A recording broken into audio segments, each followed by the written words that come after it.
É, no, no próximo livro que devo lançar em maio agora, que é Racismo Estrutural, eu falo um pouco disso. E aí eu digo o seguinte, que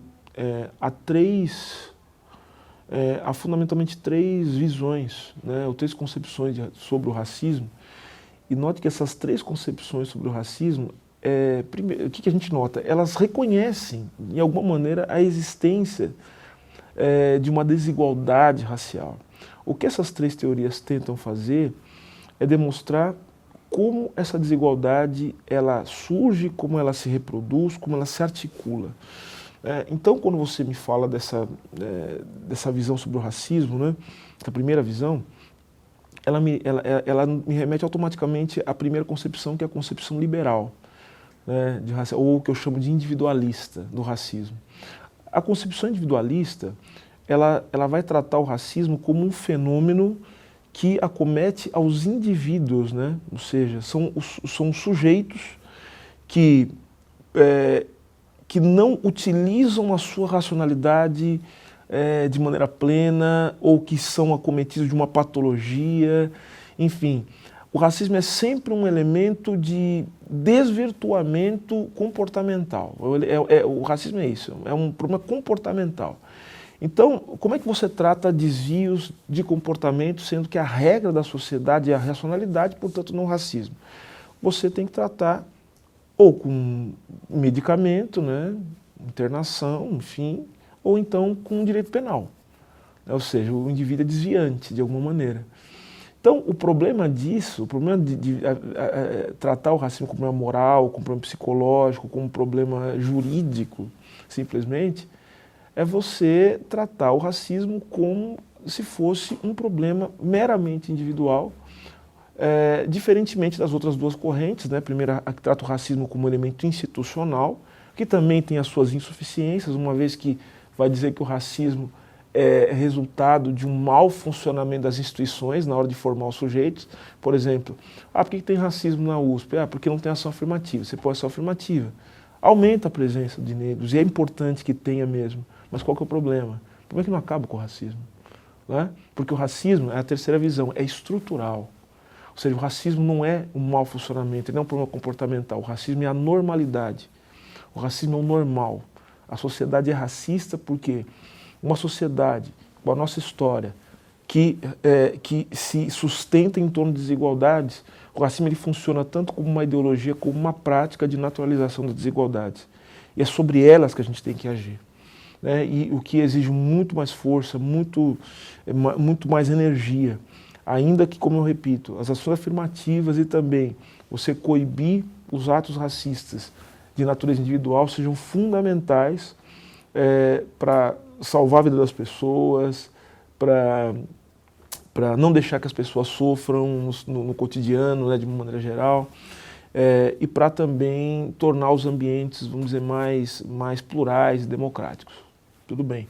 Mas a gente estaria falando só de diversidade, não estou falando de diversidade, estou falando de igualdade, promoção da igualdade. E isso significa, portanto, desmantelar a normalidade do funcionamento da sociedade que aceita a subalternidade de negros e negras como se fosse algo absolutamente aceitável.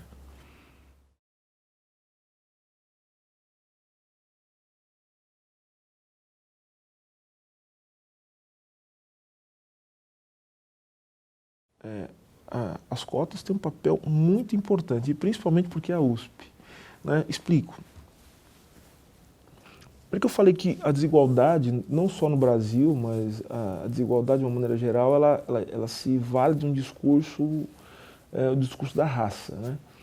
O discurso racial, ele tem uma importância absolutamente fundamental no processo de classificação dos seres humanos, que também dentro de uma economia que funciona, né, e que se reproduz como a nossa, né, falando do capitalismo,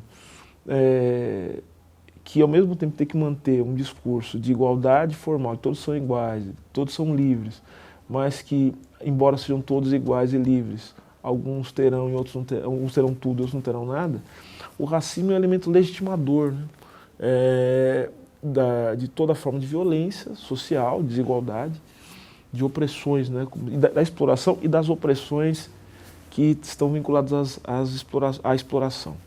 Mas veja só,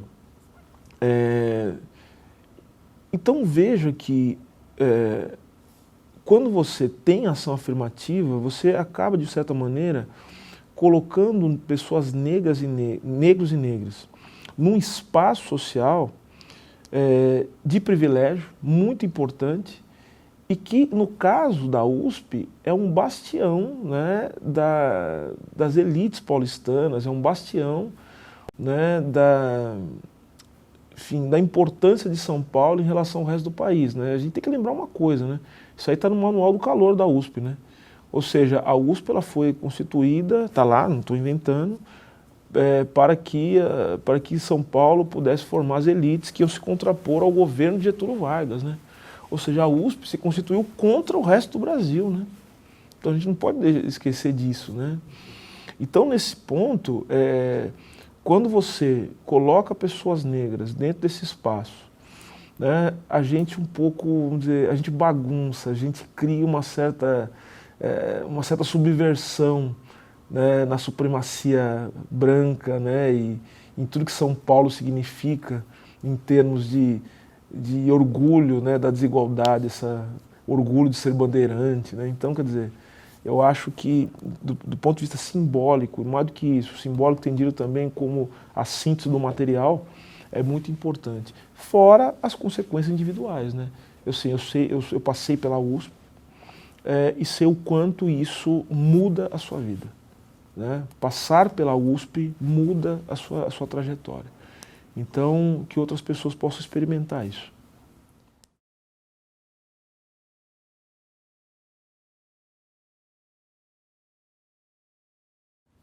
Responder rápido. Racismo, ponto. Não fala mais que isso.